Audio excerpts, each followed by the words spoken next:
Olá pessoal, você é muito bem-vindo para a nossa página do Café Teológico. Hoje nós temos no nosso café duas pessoas especiais, muito especiais para mim. Temos aqui hoje a presença do pastor José Carlos, amigo nosso, pastor aqui na região e amigo de longas datas, né? Bom tempo, o cabelo ainda era branquinho, né? Branquinho não, pretinho, né? Era pretinho. Pretinho, agora está branquinho. Alguém inaugurou hoje dizendo que parece que a neve bateu aí, né? E temos também a presença do pastor Silmar Coelho pela segunda vez nesta semana, em uma semana. Muito obrigado a vocês e as primeiras impressões de vocês para nós darmos aqui um pontapé para tomarmos o nosso café. Muito bem, uma alegria estar aqui com você, pastor Leidmar.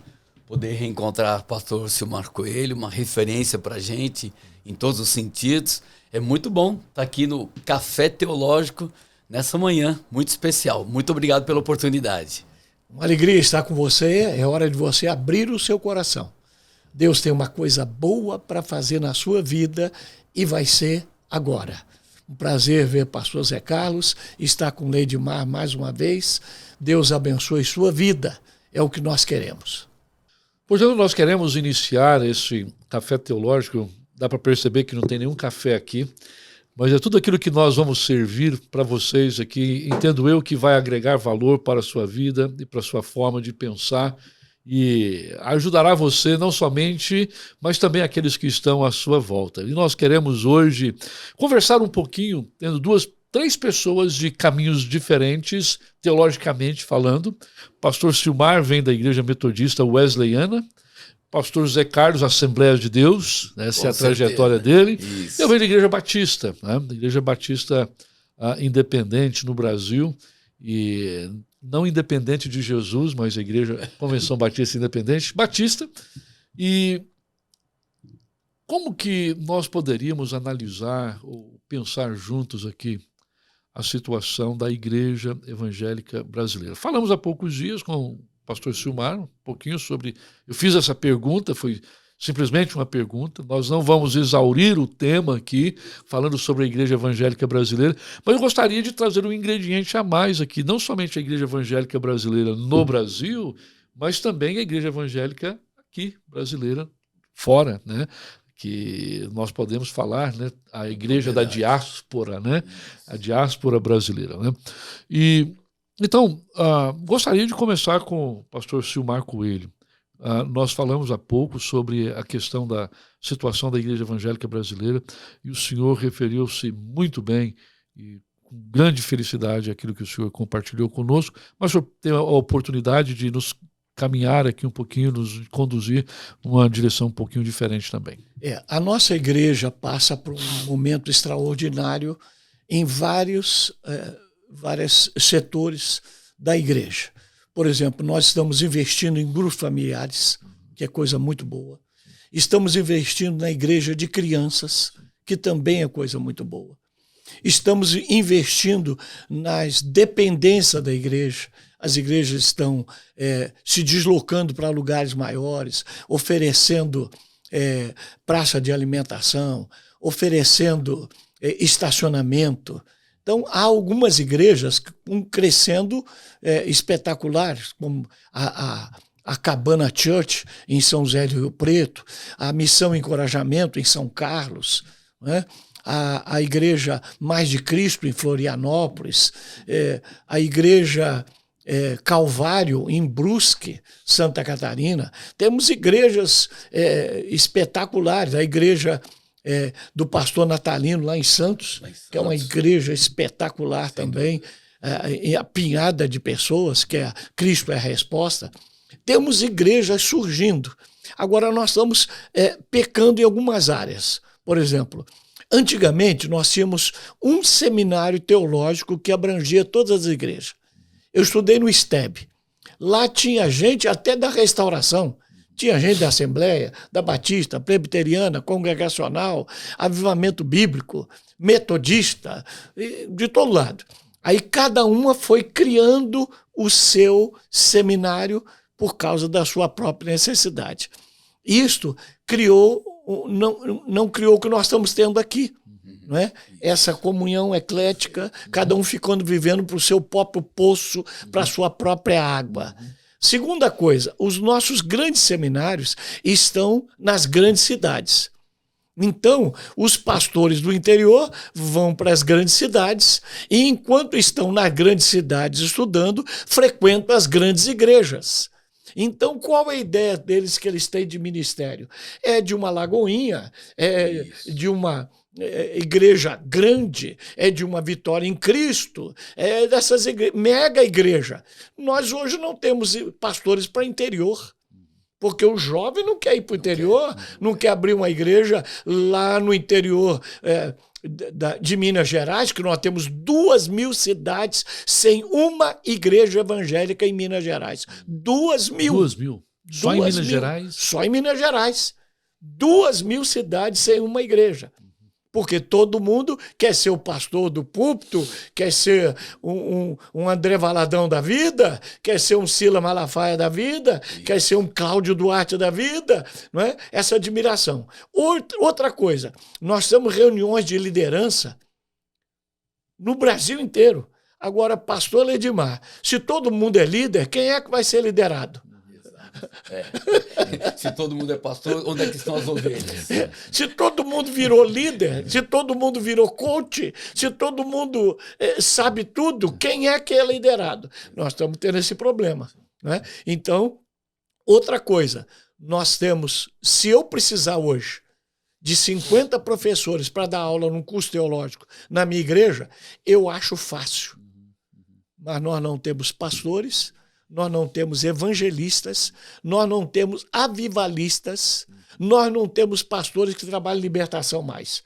Vocês são pastores, sabem. Se você quiser fazer um trabalho de avivamento aqui, você conta no dedo que você vai chamar. Se você quiser fazer um trabalho de libertação, você conta no dedo quem você vai chamar. Agora, se você quiser motivacional, você acha a dar com pau. Em todas as linhas... em todos os perfis. Então nós estamos vivendo esse problema. E nós não estamos precisando de pregadores no Brasil hoje. Nós precisamos de pastores. Nosso povo está ferido, nosso povo está magoado. O brasileiro passa por um momento difícil. Né? E a maioria prega, acaba o culto, sai para a sala VIP e as ovelhas não têm um pastor que cuida dela realmente como cuidava no passado. Exato. Porque eu ainda sou um pastor à moda antiga. Outro dia eu fui no enterro lá em São Paulo de uma das ovelhas da minha igreja, tinha 20 pastores lá. E aí eles me olharam, o senhor ainda é pastor raiz, hein? Glória a Deus por isso, né? Muito bem. Aproveitando, né, todo esse derramar do pastor Silmar nesse momento, né, essa análise bem globalizada do que é o Brasil, eu tenho tido a oportunidade de ministrar em muitas igrejas no Brasil e tenho tido o privilégio. Às vezes eu prego num dia, se o Marco Coelho prega no outro, ou ele prega antes, eu prego depois. Tem sido muito bom. Tem sido muito bom isso. E a gente observa que em muitas áreas a igreja brasileira está passando por um avivamento. Essa nova safra de pastores, né, de líderes que está surgindo com uma visão de reino, é bem bonito. O pastor Silmar citou. A gente pode citar o bispo Alex, pastor Juliano, né? O bispo Diego, o pastor Diego Menin. São pastores de grandes igrejas que desfrutam de comunhão. Eles têm mesa, que é o que falta em muitas igrejas tradicionais. Falta a mesa. Então, nós observamos que hoje, é claro, não é o lugar, é a unção que o líder, que o pastor carrega. Se ele tem a graça, se ele tem a unção, pode ir para qualquer lugar que vai funcionar. São José do Rio Preto era uma cidade super difícil. Na época que eu fui vice-presidente da Assembleia de Deus, ir para São José era complicado para a gente. A gente tinha dificuldade para ir ministrar lá, porque era céu de bronze. Hoje você vai numa cabana em plena terça-feira, quarta-feira, 2.000, 3.000 pessoas, e a igreja não para de crescer dentro dessa visão. tem espaço para as crianças, eles fizeram agora um espaço maravilhoso para as crianças, tem espaço de convivência, assim, coisa Tem linda. estacionamento. Estacionamento, né? E quando você está chegando à igreja, já na estrada, a fila para entrar na igreja é coisa de louco. E a recepção também Não, muito a boa, recepção né? é algo assim incrível. Lá no Júnior, né, em Florianópolis, e todos os lugares que a gente vai, essa nova safra, elas são muito receptiva. E aqui, né, nesse primeiro momento, não sei se você conhece o Bispo Diego da Sarando Nações. Conheço. Não, ele fez uma inauguração agora esse final de semana que é algo assim fora do comum. É sobrenatural. Eu vou estar ministrando agora em julho numa igreja de um pastor cubano, em Botucatu. Um pastor cubano que tem uma igreja enorme numa cidade do interior de São Paulo, com mais de 1.000 pessoas. Então é muito lindo ver o que Deus está fazendo. E, claro, levando em consideração isso, né? A gente tem muitos querendo se espelhar só nos ícones e esquecendo que a gente tem que se espelhar em Jesus e tem que ter cheiro de ovelha. Uma coisa interessante que eu observo, mesmo à distância, não estando tão presente no contexto lá no Brasil, é que muitas igrejas realmente têm crescido, o que não existia há alguns anos atrás, algumas décadas atrás, eram igrejas bem pequenas, igrejas mais tradicionais dentro do seu próprio métier, mas hoje destacou-se novos líderes, né? Isso é muito bom, é uma bênção, né? E existe uma linha de igrejas que realmente preocupam com gente. Por quê? Nem sempre a multidão é sinônimo de Shekinah. O Shekinah de Deus, ele é independente de multidão. Ele manifesta. Mas a multidão é bênção também, porque você marca a história, você marca uma cidade, você marca uma região. Deus tem levantado muitos homens no Brasil com liderança forte, exponencial. E nos Estados Unidos não é diferente, né? No meio dos americanos, no meio do pessoal da diáspora, a igreja imigrante é uma igreja flutuante, né? Hoje você tem muita gente, amanhã você não tem, né? Mas a igreja imigrante é uma bênção. Eu costumo dizer que quem pastoreia no meio de imigrante e tem ministério, se vai para o Brasil, tem ministério. Nós temos exemplos de pessoas, né? Tem o pastor Fabrício lá em Fortaleza, que está fazendo um trabalho excepcional na CN, né? Então, Deus tem levantado pessoas assim de maneira exponencial, o próprio bispo JB em Brasília, que tem sido uma referência a nível nacional. Então, eu acho que a preocupação, até quando nós falávamos outro dia sobre essa questão do avivamento, avivamento é uma coisa e enchimento é outra coisa. Porque o avivamento ele precisa causar transformação, não somente movimento, né?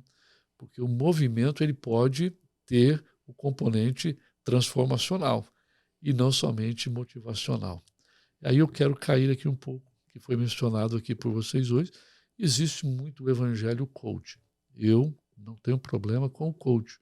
O coach ele é bom, tem muitas ferramentas excepcionais, né, para você usar no discipulado, você usar em várias outras áreas da igreja.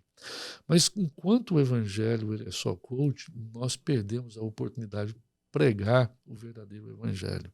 Tem muita gente abandonando o evangelho pregado para pregar um evangelho coach.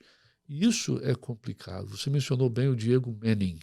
Gosto muito dele, não o conheço pessoalmente, espero conhecer em qualquer ocasião. Em abril ele vai estar aqui com a gente. Eu gosto muito dele porque ele prega a Bíblia, né? Sem mencionar o pastor Silmar, que está diante de nós aqui, que prega a Bíblia. Então, e ele tem uma pegada bem contemporânea, né, para comunicar com a gente nessa época, mas não é aquela coisa aguada. Ainda que seja uma pessoa engraçada na sua comunicação, bem eclético na forma de comunicar, existe Tem conteúdo, né? conteúdo e profundidade, profundidade. naquilo que ensina, que prega. E porque o coach, só por coach, ele tem duração, ele tem data de vencimento. 45 horas, cognitivamente, a pessoa já não lembra quase de nada. Entendeu? E agora, o transformacional transforma a vida da pessoa para sempre. Amém. Então, quando vem as intempéries da vida, quando vem os desafios da vida, a pessoa vai estar arraigada, né, na rocha mesmo, né, vai saber para onde correr. Não vai correr simplesmente para lugares vazios, né, terrenos vazios. Agora, sim, a igreja tem crescido. A igreja tem exponencialmente em todo canto no Brasil. Mesmo em cidades interioranas, lá, você encontra cidades enormes. Grandes igrejas. Igrejas enormes lá, né? Uberlândia, né? No interiorzão da minha terra, Goiás, você vai encontrar grandes Ribeirão igrejas. Preto, Piracicaba, todo lado. Mac Anderson lá na tua terra. O Mac explodiu, lá, né? explodiu. Explodiu, né? O Mark Anderson saiu de 40 para 6 mil membros em da noite para o 4 dia. anos. Pouco tempo. Eu digo o seguinte, a igreja ela tem que ser grande o bastante para ver celebração. Mas ela tem que ser pequena o bastante para ver comunhão. Exatamente. Né? A dificuldade que eu tenho com o coach é o seguinte, que todo mundo que faz coach, ele está querendo ser coach. Então, eles estão ensinando gente que pode pagar. E aqueles que não podem pagar. Não é? O evangelho ele é diferente. Embora ele tenha princípios que vai levar você à felicidade, eu digo o seguinte, a porta é estreita da salvação. O caminho largo conduz à perdição. Quando Jesus fala da porta estreita, ele não está falando só de salvação. Você quer ter um casamento feliz? A porta é estreita. Você quer ser um funcionário efetivo? A porta é estreita. Você quer ser um patrão que ganha muito de sucesso? A porta é estreita. Você quer ter uma família íntegra, honrada? A porta é estreita. Tem que ter trabalho. Então não tem moleza. Não tem moleza. E aí a Bíblia diz, são poucos que entram porque a maioria não quer pagar o preço da mudança. A maioria quer uma vida fácil. Então, quando você vê, por exemplo, o que está acontecendo, você conhece, com o Juliano, na missão Encorajamento. Loucura. Olha, Deus resolveu abençoar. Juliano Matos. Deus resolveu abençoar. É inexplicável, pastor. É inexplicável o que está acontecendo lá. É inexplicável. É um avivamento. É um avivamento. Sólido, inexplicável. Né? Com solidez, né? Agora, logicamente, você não pode ter uma grande igreja fazendo cultos de celebração se você não tem dentro dessa pequena grande igreja, pequenas igrejas de comunhão. Sim. Porque senão o fulano vira um assistente de culto, um assistente de um louvor, de um show. Não cria vínculo. Né? Exato, não cria vínculo. Exato. Não é? E o segredo é ter essa comunhão. Agora, avivamento, como eu digo, avivamento é uma volta à palavra. Avivamento é uma volta ao arrependimento. Avivamento é uma volta a valores e princípios bíblicos que consolidam a vida cristã. Avivamento é alarido do rei no acampamento. Avivamento é a pessoa ser transformada, como você falou. Agora, avivamento... Voltar para a cruz, né? Exato. Não tem avivamento sem cruz, não tem avivamento sem arrependimento, não tem avivamento sem Pentecoste, não tem avivamento sem confissão de pecado, não tem avivamento. Não é? Agora, com esse grande movimento das igrejas, muita gente frequenta a igreja sem ter essa experiência. Sim. Se o pastor não tomar cuidado, ele fica com um grande público, mas com uma vida cristã rasa. Tem que trazer, como já dizia Rick Warren, trazer o pessoal da atmosfera, né, da periferia, para o núcleo. Se você não tem as ferramentas para isso, como Ministério Infantil, Ministério de Adolescentes, Ministério de Jovens, discipulado, família, as pessoas não criam vínculo, elas se tornam assistentes, elas não sentem a necessidade do pertencer, do ser igreja, do pertencer. E nós temos um igreja. outro problema. Por exemplo, nós estamos experimentando um avivamento, ou experimentamos do passado, e construímos grandes igrejas. Mas se a nova geração, os nossos netos, não experimentarem o avivamento que nos fez construir grandes igrejas, nós vamos fazer que vire o América. Temos grandes igrejas completamente vazias. Aí, na verdade, aquela ideia, né, de grandes prédios, pequenas igrejas, né? Porque inverte, né? Inverte, né? Não é pequenos negócios grandes. Né? Você imagina, a Universal está construindo mega igreja no Brasil inteiro.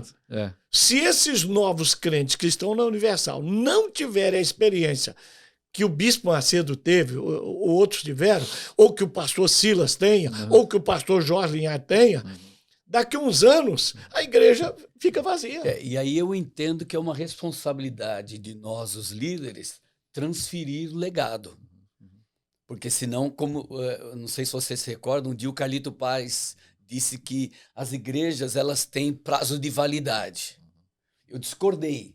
A igreja tem prazo de validade quando ela não tem o quê? Ela não forma novos líderes, que ela não faz o quê? A transição. Se ela não transicionar, a tendência dela realmente é falecer, é morrer. Então, ele o legado disse que isso, nós recebemos... né? Ele diz isso com até as igrejas do Novo Testamento, onde é que está a igreja de Antioquia, onde é que está a igreja de Éfeso. Uma vez, um dos meus bispos disse assim, Deus usa a igreja, não o homem. Falei, não, Deus usa o homem. Porque enquanto Paulo estava vivo, a igreja, houve avivamento. Enquanto Pedro estava vivo, houve avivamento. Enquanto nós Timóteo, estamos aqui, se eu não passar para os meus filhos, se as minhas netas não tiverem essa experiência, a igreja que eu fundei, ela desaparece como outras desapareceram. É fundamental que o pastor Silmar tem colocado, né? Essa geração precisa viver o que a gente viveu. Ter o fogo que a gente Pastor Zé Carlos, você é praticamente, nós somos quase da mesma idade, não é? Por exemplo, eu quando no seminário, um dia um pastor chegou, todo dia que chegava a aula, às 7 horas da manhã, nós já tínhamos que ter orado de 6 até 7, quase 7, porque era obrigado a acordar 5 horas para orar, né? E o diretor vinha de quarto em quarto ver se nós estávamos orando. Aí o primeiro professor, às 7 horas da manhã, ia começar a aula. Ele dizia, vamos orar. Teve uma aula que nós oramos o dia inteiro, a noite inteira, e o outro dia inteiro, até 6 horas da tarde. Não saímos daquela sala, nem para ir para o banheiro, nem para dormir, nem para comer. É a glória. Uma coisa impressionante. Deus desceu, e nós não saímos dali. Quando Deus falava, eu lembro, tinha um amigo chamado Ari, quando aquele homem falava em língua e entregava uma profecia, você não se mexia. Hoje, temor, né? O temor. Hoje em dia, tem uma revelação, a turma está andando, o outro está falando em língua, tem alguém mexendo no celular. Então o avivamento... Desconectados. O Espírito Santo ou enfraqueceu, ou nós, na verdade, não temos aquele avivamento que eu experimentei na minha mocidade. Esse ponto ele é interessante para a nossa conversa aqui, porque a gente fala da próxima geração. Eu acho que essa é uma preocupação que paira no coração de todo pastor. A próxima geração de obreiros, a próxima geração de líderes. Já é amanhã, né? Sim, é hoje, né? Aqui, né? Porque, veja bem, nós temos uma geração de pessoas que são os Xers, né? E esses aí, eles são bem desconectados. Olha só a coisa interessante. As estatísticas, o Barna Institute of Research Institute, de qualquer forma, fez uma pesquisa e demonstra claramente que essa geração de jovens nas igrejas, eles têm pouco interesse pelo ministério. Eles têm pouco interesse por levar adiante. Por quê? Porque essa é uma geração que não aceita coisa rasa. Nós viemos de uma geração onde tudo era raso, Era o movimentão do louvor, aquela coisa toda, e vários outros movimentos. Mas hoje essa geração da tecnologia, eles não aceitam coisa rasa. E eles aprenderam a questionar. Questionar. Porque eles são pessoas de processos. São pessoas de processos. Assim como nós buscávamos, eu me lembro quando eu me converti em 1979. Nós orávamos direto, as vigílias, fazíamos retiros. A gente começar numa vigília também, mais ou menos essa experiência. Quando você se converteu, eu já tinha 22 anos de pentecostal. Pois é, veja bem, nós começávamos a vigília, passávamos o dia todo numa fazenda orando. E aí um movimento, um mover de Deus excepcional. Vigília, oração no monte. Agora, olha só que coisa interessante. Para aquele momento, onde as igrejas eram pequenas, não existiam muitas igrejas grandes no Brasil, Deus trouxe uma onda diferente que causou um movimento de evangelização, de explosão, da pregação do evangelho no Brasil, plantação de muitas igrejas, blá, blá, blá. Os anos passaram, vieram os avivamentos de outros movimentos, como movimentos de quebra de maldição, movimentos de não sei mais o que, movimento de louvor, as comunidades. Comunidade, louvor e adoração, o negócio é só cantar. E é só evangelizar, só fazer isso, fazer. Só tinha um modo. Tá? O tempo passou. E a minha preocupação e a minha fala em alguns corredores com alguns colegas tem sido justamente a preocupação com a turma do high-tech, da alta tecnologia. Porque a turma que vai levar a igreja para frente é a turma que está nos nossos santuários, nos templos, nos cultos, a moçada mais nova. Porque gente da nossa idade, vou me colocar aqui juntamente com vocês, né? Eu vou tentar chegar um pouquinho perto de vocês aí, né? Mas a turma da nossa idade, nós estamos num momento de preparar legado. Vocês, em termos de idade, já estão lá, né? Preparar legado. E os jovens hoje, a turma que está nos bancos da igreja, é a turma que vai levar a igreja para frente se Jesus não voltar antes. Tá? Então, há uma preocupação muito grande de o que é que está formatando o coração e a mente dessa turma. Há uma preocupação, porque quando o senhor menciona que a turma às vezes está no culto, mas está no celular. Há uma preocupação porque a tecnologia veio para ficar, ela não vai embora mais, ela veio para ficar. E não tem como você tirar o celular da mão deles, porque eles estão lendo a Bíblia agora no celular. No celular. Eu não tenho nenhum problema com isso. Aqui na igreja, ninguém é obrigado a trazer a Bíblia impressa, mas eles usam o celular. Mas a gente sabe também que mesmo quando eles usam o celular para ler a Bíblia, eles estão vendo o resultado do jogo de sábado, estão vendo o resultado de alguma corrida de Fórmula 1, alguma coisa do gênero. Tá?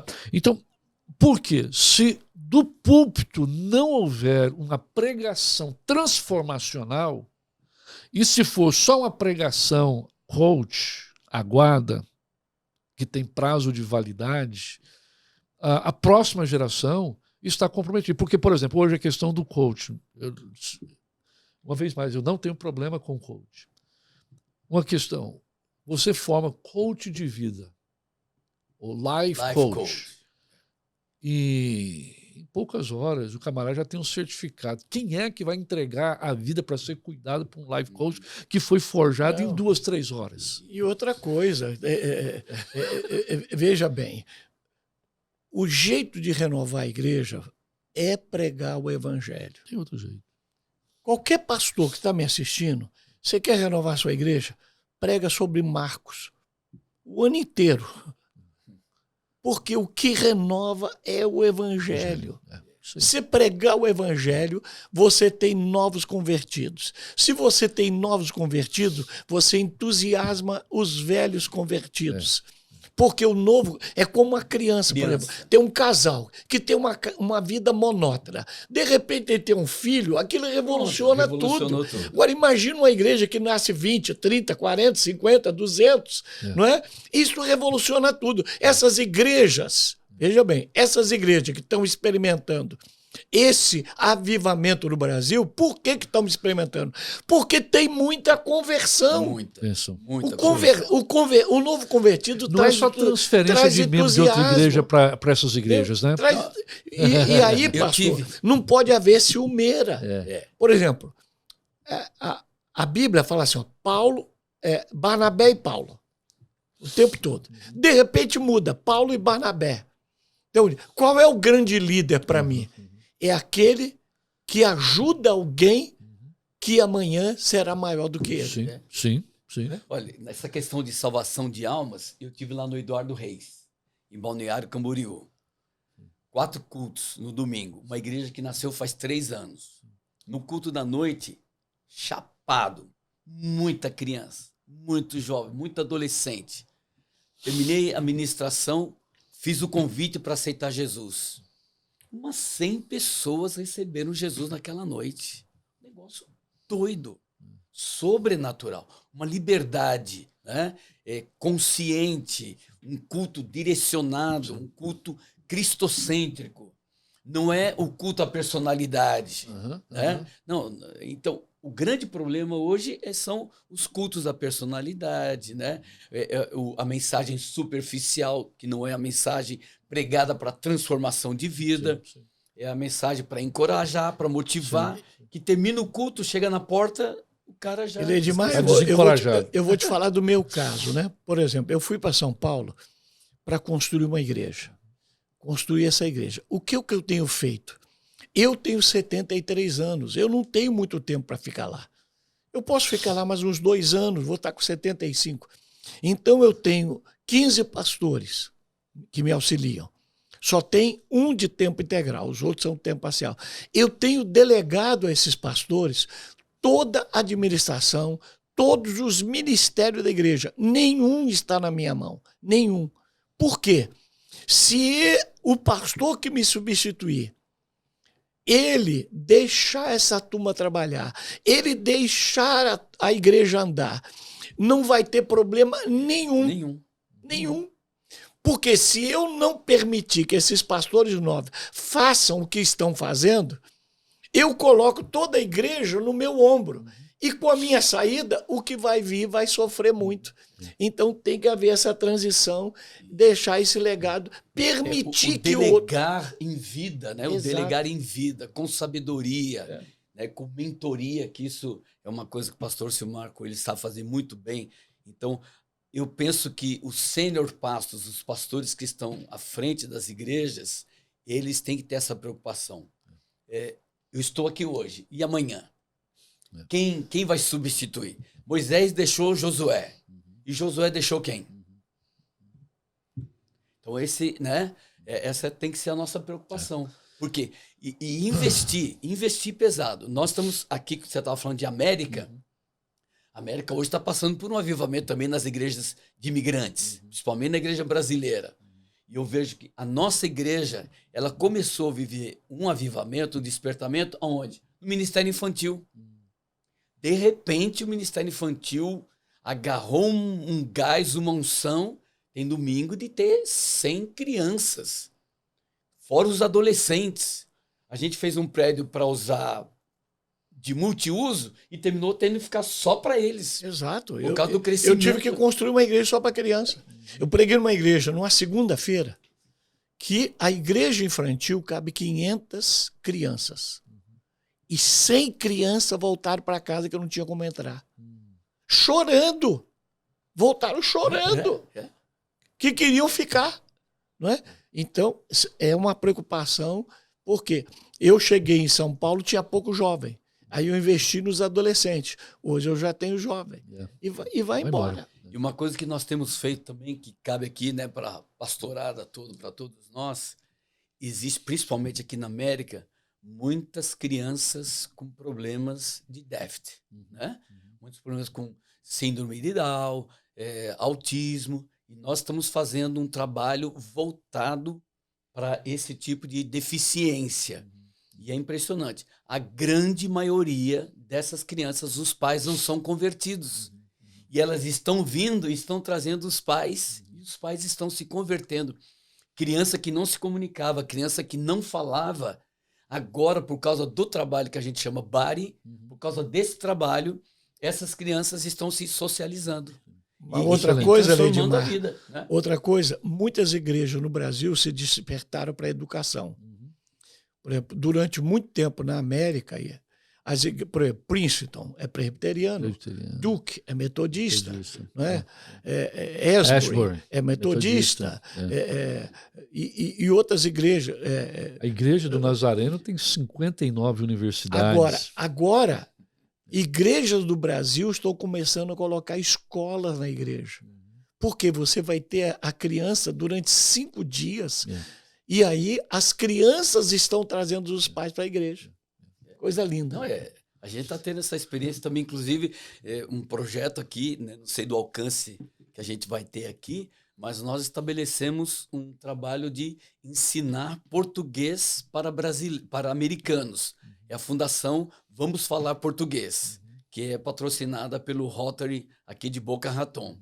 E a gente tem lá toda sexta-feira 30, 40 alunos de pessoas que não frequentam a igreja, que estão indo lá, conhecendo a igreja, por quê? Estamos ensinando português para filhos dos americanos. Que legal. As igrejas, elas vão se descobrindo, né? Cada uma tem um ministério, cada uma tem uma vocação, né? Nem todas fazem a mesma coisa e cada uma precisa entender a diversidade dos dons, né? Nós estamos aqui, particularmente, iniciando uma musicalidade infantil, um programa de musicalidade infantil, que é excepcional, porque nós entendemos que as crianças, elas podem aprender, inclusive focando também no mental health, né? Porque isso ajuda muito cognitivamente, a música tem uma capacidade enorme, né? E então isso é algo interessante, que cada uma vai descobrindo o seu dom, o seu chamado, o seu talento, para poder agregar valor no corpo. Multiforme graça do Evangelho. Né? Agora, veja bem, uma coisa interessante, o tempo voa demais, esse tempo é bom, esse papo é muito bom. Agora deixa eu falar uma coisa. A próxima vez que o pastor Silmar vir aqui, a gente vai continuar esses assuntos. Mas veja bem, pregação. O pastor mencionou se pregar o Evangelho. Tem que se pregar o Evangelho. Aquilo que é Bíblia, tem muita gente querendo reescrever a Bíblia. Nós temos que repensar as Escrituras, Paulo estava errado, acho que Jesus não quis dizer isso mesmo e tal. Nós temos que ressignificar a Escritura. Né? Complicado esse negócio. Né? A gente sabe de onde vem, eu estou só trazendo aqui no meio para poder tentar esticar um pouquinho. Tá? Então, se a gente pregar o Evangelho como ele vai causar divisão. Porque é espada, ela corta, é cortante. Então, pregar o Evangelho é extremamente importante. E pregar o Evangelho de salvação, pregar o Evangelho do reino, pregar o Evangelho que Jesus vai voltar, E o púlpito, a bênção de você ter acesso à ministração da palavra, ao púlpito, é que você pode, e a igreja deve trabalhar diferentes áreas. Mas quando nós não pregamos aquilo que nós devemos pregar, quando você não fala de pecado, quando você não fala da volta de Jesus, Deus acaba por levantar alguém em um lugar improvável. E Deus levanta improváveis para fazer aquilo que é provável, que deveria ser feito. Por exemplo, eu estou trazendo para o nosso bate-papo aqui o contexto do que aconteceu com a Baby Consuelo, a Baby do Brasil, no Carnaval. Todos sabem que ela entregou a vida dela para Jesus, ela se converteu, ela fala para pessoas que nenhum de nós jamais iríamos falar. Nenhum de nós talvez teria a oportunidade de estar naquele trio elétrico dela lá e pregar o Evangelho. E naquele momento de auê, ela tem a coragem, diante daquela outra mulher, esqueci o nome dela, Ivete Sangalo. Diante daquela mulher, a audiência no topo do topo. Ela não falou teologicamente correto, Ela não se preocupou com o teologicamente correto. Ela não se preocupou O ambiente. com o ambiente. Ela não se preocupou com o esboço dela. Ela se preocupou em dar um grito. E veio em um momento improvável. O assunto entre as duas não cabia aquilo. Mas ela parou e fez uma transição. Eu acredito plenamente, sem querer fazer nenhuma apologia em defesa da Baby, mas defendendo, né? da pessoa, do ambiente. Mas eu creio que Deus usa pessoas improváveis em lugares improváveis para transmitir um grito que nós deveríamos estar transmitindo. O João Batista, os arautos, né? Não, a Bíblia é cheia de profetas completamente insanos, não é? Eu gostei dessa. Eu gostei dessa. Profetas insanos. Completamente insano. Totalmente. Né? Jeremias eu digo a sé que Deus gosta de louco. Né? Deus gosta de louco. Deus gosta de quem pisa na água, quem coloca o pescoço na forca, quem diga alguma coisa que ele... ou Deus vai fazer ou ele está roubado. Não é? Deus gosta disso. E na minha própria vida, né, o que Deus tem feito no meu ministério é porque eu sou meio louco. Eu reconheço isso. Tem pessoas que não falariam o que eu falo, que não pregariam o que eu prego, que não tocariam em assunto que eu toco. E naquele momento, era um momento completamente... como você disse, improvável para falar uma palavra, mas ela disse e causou uma repercussão nacional que eu creio que foi totalmente benéfica para a igreja e para o evangelho. Trouxe o assunto à tona, né? Trouxe o assunto à tona, né? E é um assunto que o que ela falou é verdade, né? A forma de expor, como você já colocou, se sistematicamente, homileticamente ou hermeneuticamente estava certo ou não, o tema... perfeito, o tema perfeito. E aí já tem aqueles que vai para o extremo, né? Como houve um problema no carro da Ivete Sangalo, que deve ser esvaziado. Aí o pessoal já diz que Deus pôs a mão, porque ela falou bobagem. Aí já vai para o outro lado, né? Mas pregar o evangelho sempre é válido. A tempo e a fora de tempo. A Bíblia diz que as pedras clamarão. Né? Pregou o evangelho, falou da palavra, sempre é válido. E a preocupação, né, da gente que está fora, inclusive,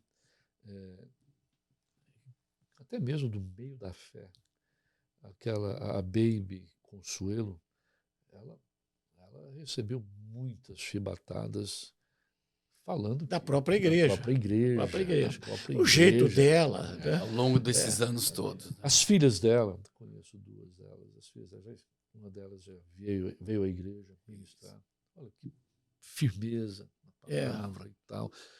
Pagaram um preço para estar e ser o que eles são, e Deus usa da maneira que ele quer. Pastor Edmar, o pessoal, a igreja tem que entender uma coisa. Veja bem. Nós nos tornamos evangélicos, muitos de nós negam tudo que é católico. Sim. Nem tudo que é católico é ruim. Por exemplo, durante muito tempo na igreja evangélica você não podia ter padrinho, porque era uma herança católica. Isso. No entanto, o padrinho é muito benéfico. Se você morrer, o padrinho tem responsabilidade sobre seu filho, sobre a criação, dá um presentinho à criança, qual é que não gosta? Agora, veja bem, Pedro, ao se converter a Jesus, não deixou de ser judeu. Ele continuou com os costumes judaicos. Não é? E nós achamos que por ser cristão, aceitar Jesus, eu tenho que negar tudo velho. Eu não tenho que negar a minha herança familiar. Os meus costumes familiares são muito benéficos para a criação dos meus filhos. Por exemplo, Natal eu como bacalhau, porque meu pai era português, sim. Mas ao comer bacalhau, eu não estou só comendo bacalhau, eu estou trazendo para a minha mesa todas as histórias, todas as heranças, toda a cultura, todo aquilo que o meu pai me ensinou. E Paulo tem momentos que ele fala que a gente não deve abandonar as tradições. E ele era judeu, né?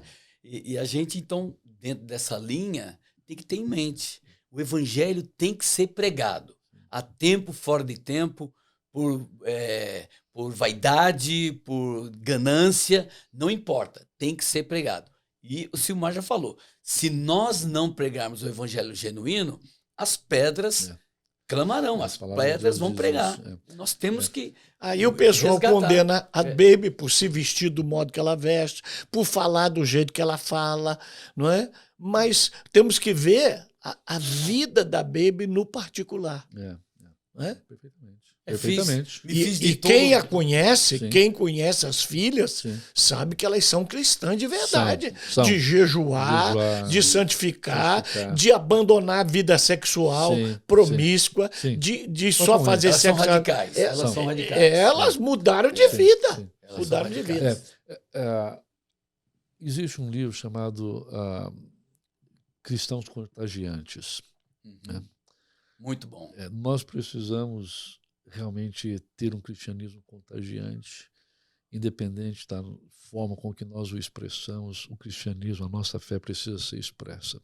Quando o pastor Silmar fala de abandonar as coisas, né, anteriores, né, mencionou o padrinho, né? Meus filhos até hoje eles tomam bênção para mim, para minha esposa, Minha pros família meus pais, também. para os avós, Nos pros beijamos. filhos. Nos beijamos lá também. Né? Pede bênção. Família de beijoqueiros lá em casa. Então, tem algumas coisas que valem a pena você manter justamente no processo de você criar Nem tudo uma é boa mal. família. Nem tudo é. Nem tudo é mal da Bons velha costumes vida. que são bons. Claro, nem tudo é mal. E tem gente que converteu, ele tem que abandonar tudo. Por exemplo, tem pastor que ele, com medo de perder o novo crente, ele diz que o novo crente tem que abandonar amigo, família. Aí ele vive 3 anos dentro da igreja. Quando ele descobre que tem que ganhar a família, ele já perdeu a linguagem evangelística. Ele não tem mais O papo. fogo já não está mais. O evangeliquez tomou conta. Ele não tem. Ele perdeu todo o contato com o mundo, a conexão, todo o contato total. com os amigos, contato com a família. Aí ele fala, mamãe, eu te amo. Você me ama como? Tem 3 anos que você não veio aqui no Natal. Tem 3 anos que você não veio Dia das Mães. Você se enfurnou dessa igreja aí. Fizeram uma lavagem cerebral Porque em você. o pastor, com medo de perder, quer segurar o crente dentro da igreja. Quando não é verdade, não foi isso que Jesus fez. Jesus, ele não perdeu esse contato, ele não Ele, em se todas as alienou. festas, Jesus não era esquisito, esquizofrênico. Ele vivia no meio de gente.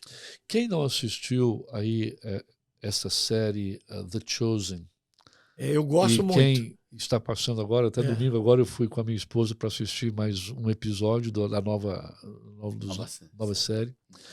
O The Chosen, eu acho interessante, e achei que o cara que escreveu, o cara que fez todo o script, ele foi muito feliz com a forma com que ele colocou Jesus e os discípulos. Sorridente, alegre, sorridente, descolado, com a turma.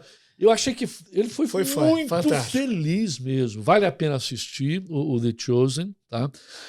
Agora, veja bem, nós não podemos fugir do que a palavra diz e nós precisamos entender que Deus levanta para comunicar quem Ele quer. Na hora que Ele quer e do jeito. E o grande que problema é Ele o extremo. Extremos. Extremo. Eu digo o seguinte: quando o diabo não pode segurar, ele empurra para frente. Aí o fulano fica fanático. Né? Não trabalhar é pecado. Trabalhar demais também é. Exatamente. Só pensar em dinheiro é pecado. Não pensar também é. Também é. Só pensar em sexo é pecado. Não pensar em sexo hora nenhuma também está com algum problema. Entendeu? Então, o segredo é o equilíbrio. Quando você acha esse equilíbrio da vida cristã, né? De você estar em qualquer ambiente, de você participar de qualquer coisa, sem perder a sua identidade, sem deixar de transmitir o perfume de Cristo. Isso é que é lindo.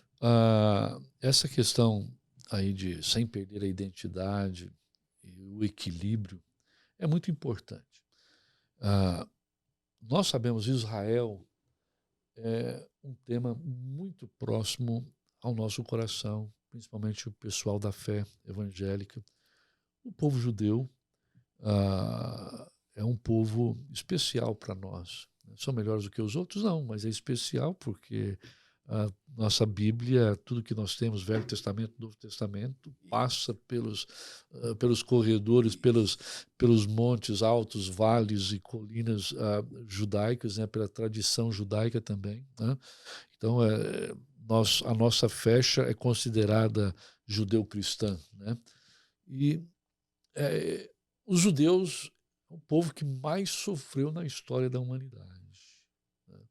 E diante do fulgor de todo a discussão, de todos os ataques que aconteceram no ano passado, né, os grupos terroristas, né, muitas pessoas não gostam de usar essa expressão de grupos terroristas. Por exemplo, se chega na minha casa um ladrão, ele é ladrão.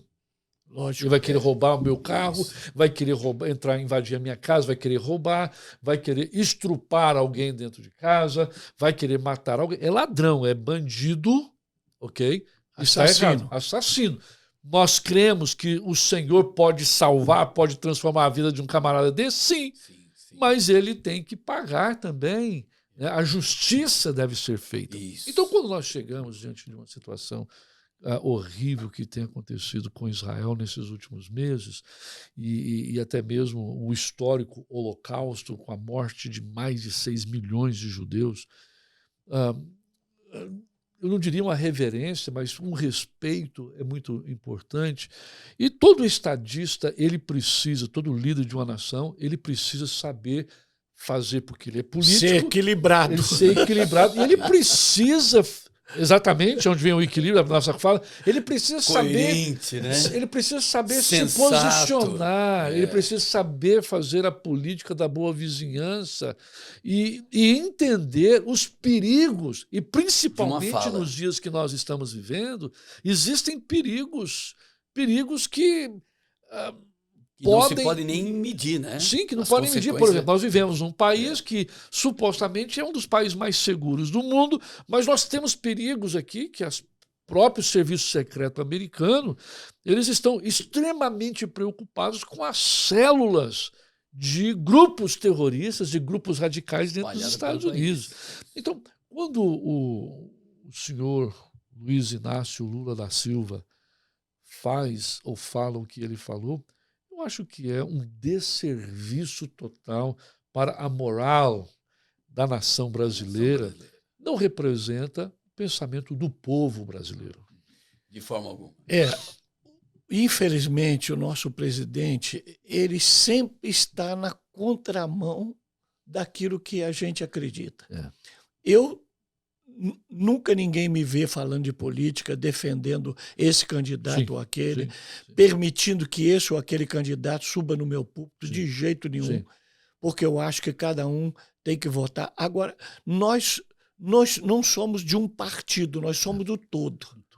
Partido é aquilo que é parte de alguma coisa. Eu, pastor, eu sou parte do todo. Eu tenho que ter na minha igreja quem é flamenguista, quem é fluminense, quem é corintiano, quem é palmeirense, e eu não posso tocar nisso, naquilo, né? Santista, nós santistas, né? O São Paulino. Eu sou pastor de todo mundo. Eu sou pastor de todo mundo, eu não sou pastor de um. E o Lula, ele tem que entender que ele é presidente de todo mundo. Ele representa todo mundo. Ele não pode estar defendendo todo o tempo quem é contra a família e não quem é a favor. Ele não pode estar defendendo o tempo todo quem é comunista e não quem é cristão. Ele não pode estar defendendo todo o tempo quem enche a cara e quem é abstênico. Ele não pode defender o tempo todo quem é pró-LGBT e quem é contra e quem é a favor do casamento bíblico e cristão. Então é isso que ele tem que entender. E, infelizmente, nós temos um presidente que não pensa no que fala. Não é? Infelizmente, eu acho que ele devia ter...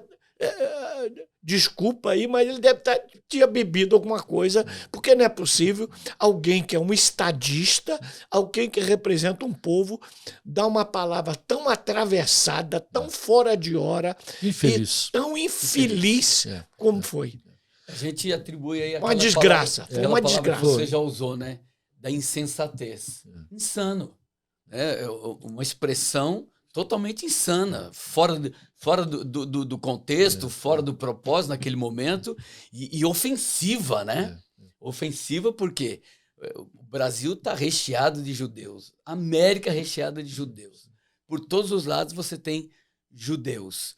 E a gente não pode, de forma alguma, ter essa tendência de sempre defender o que está errado.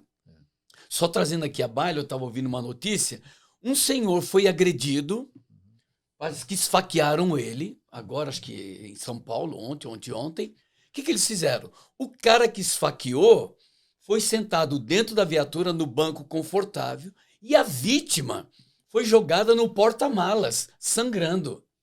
Peraí, da onde vem tudo isso? Da raiz que está sendo, né, dos princípios que estão sendo estabelecidos na nação. Então, o criminoso, ele é que tem direito, e nós é que temos que ficar presos dentro de casa, o criminoso tem que ficar solto, né?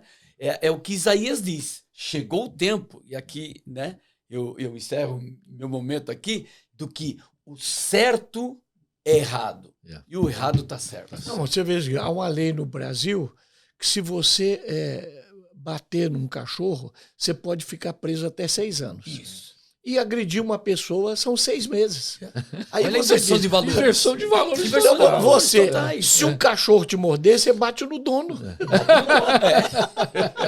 Só vai dar 6 meses. Mas bate bem batido mesmo. Boa. Boa, bate no dono, que deixa o cachorro aí. Não copie isso em casa, por favor. Porque essa inversão de valor, então, infelizmente, por exemplo, o nosso presidente, entre a Venezuela e a Guiana, ele é a favor da Venezuela. Tudo errado, só o errado. Entendeu? Entre a Rússia e a Ucrânia, ele é a favor da Rússia. Entre o Hamas e Israel, ele é a favor do Hamas. Entendeu? Entre o comunismo e a igreja, ele é a favor do comunismo. Entre a família e a devassidão, ele é a favor da devassidão. Entre o que não bebe e o que enche a cara, ele é a favor do que enche a cara. Então, É do contra. É do contra. É do contra. Se há governo, eu sou contra. tem que entender que ele é um estadista. Por exemplo, estadista. aqui na América, Carter, né? Clinton, Obama, eles sempre serão presidentes. Eles vão representar os Estados Unidos no mundo inteiro como presidente Carter, como presidente Obama, como presidente Clinton. Você não vê um desses presidentes concorrendo a Senado ou a deputado, como no Brasil, que o nosso presidente Sarney quer continuar na política lá a vida inteira enquanto estava lá, né? E outros. Então, não, você é presidente, você virou um estadista, você representa um país, você representa um povo, e como tal, você tem que se portar. Por exemplo, eu represento a igreja evangélica. Eu não posso me portar de qualquer maneira, falar qualquer coisa, aberrações, não posso. Sim. Quem tem uma exposição maior em qualquer lugar tem que ter o cuidado. Né?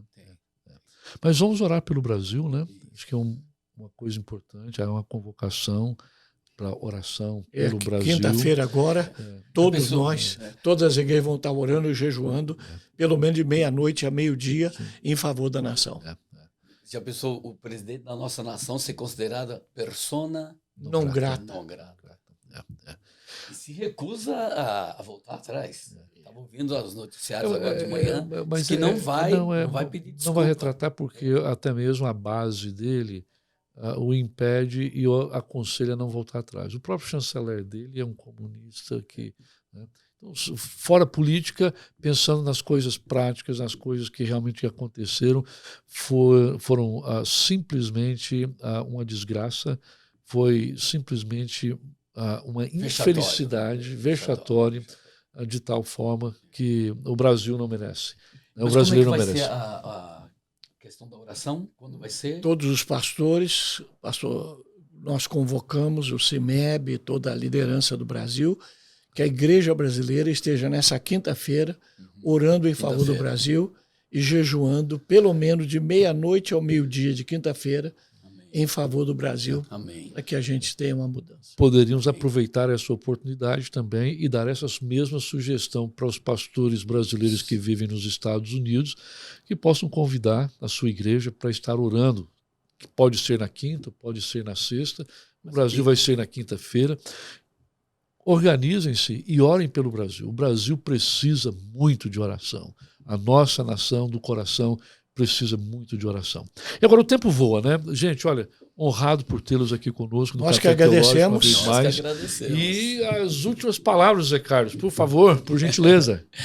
Bem, esperamos que tudo que foi dito, foi falado aqui nessa mesa, né, de comunhão, de derramar de conhecimentos, que você possa ser abençoado e que você, assistindo, você possa compartilhar com outras pessoas. Muito obrigado, pastor Leidmar, pela oportunidade, uma bênção estar aqui. Pastor Silmar Coelho, uma referência para todos nós, né? Apesar de sermos quase da mesma idade, mas a gente se espelha nele, a sua jovialidade, né? Eu vi ele pregando lá em Florianópolis, parecia um garoto, né? Eu falei, meu Deus, não estou sozinho nessa, tamo junto. Que bom. Uma alegria estar aqui contigo, pastor. Eu gosto de dizer o seguinte, você tem que ver problemas e enxergar soluções. Eu não sou um profeta do caos, eu não sou um coveiro. Coveiro, quando morre, enterra. Eu sou profeta. Profeta, quando morre, ora por ressurreição. Amém. Eu acredito que nós vamos ter problemas. Eu acredito que, no fim, o amor de muitos se esfriará. Mas eu também acredito que, nos últimos dias, o Espírito Santo será derramado sobre toda a carne. Amém. É isso que eu espero. Os jovens terão visão, os velhos sonharão, e nós vamos viver o maior avivamento da história mundial. Amém. É isso que eu acredito. Deus te abençoe. Obrigado pela oportunidade. Obrigado por te ver. Uma alegria. Que grato. E encerramos por aqui esse bate-papo com o pastor Zé Carlos, pastor Silmar Coelho, um Café Teológico. E aguardamos você para o nosso próximo episódio. Forte abraço, pastor Leidmar, aqui. Até a próxima.